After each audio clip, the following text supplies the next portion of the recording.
കാറും കോളുമായി പെയ്തിറങ്ങുന്ന മഴക്കാലം.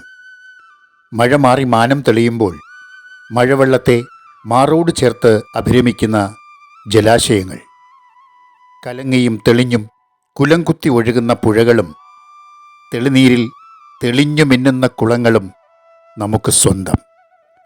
90 കോൽ വ്യാസമുള്ള ജലാശയങ്ങളെയാണ് പൊതുവെ കുളങ്ങൾ എന്ന് പറയുന്നത്.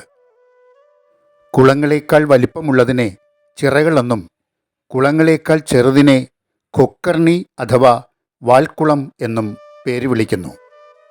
ഹിമാലയത്തിലെ മാനസ സരസ്സും ഖുറാനിലെ സംസം കിണറും ബൈബിളിലെ ശീലോഹും നീരുറവയും ഒക്കെ വിശുദ്ധിയുടെ ജലസാക്ഷ്യങ്ങളാണ്.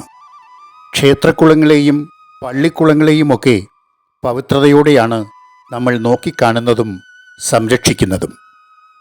പളുങ്കുപോലെയുള്ള ജലം എന്ന കാവ്യപ്രയോഗത്തെ ഇന്നും നേരിട്ട് അവതരിപ്പിക്കുന്ന എത്രയോ കുളങ്ങൾ നമ്മുടെ നാട്ടിലുണ്ട്. സർപ്പക്കുളവും ഭസ്മക്കുളവും പാത്രക്കുളവും കുളിക്കുളവും കുടിക്കുളവും എല്ലാം കേരളീയ ജീവിതത്തിൻ്റെ ഭാഗമായിരുന്നു.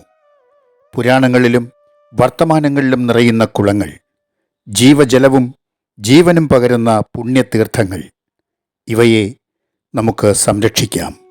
ഇതാവട്ടെ ഈ പരിസ്ഥിതി ദിനത്തിലെ നമ്മുടെ ഓരോരുത്തരുടെയും പ്രതിജ്ഞ.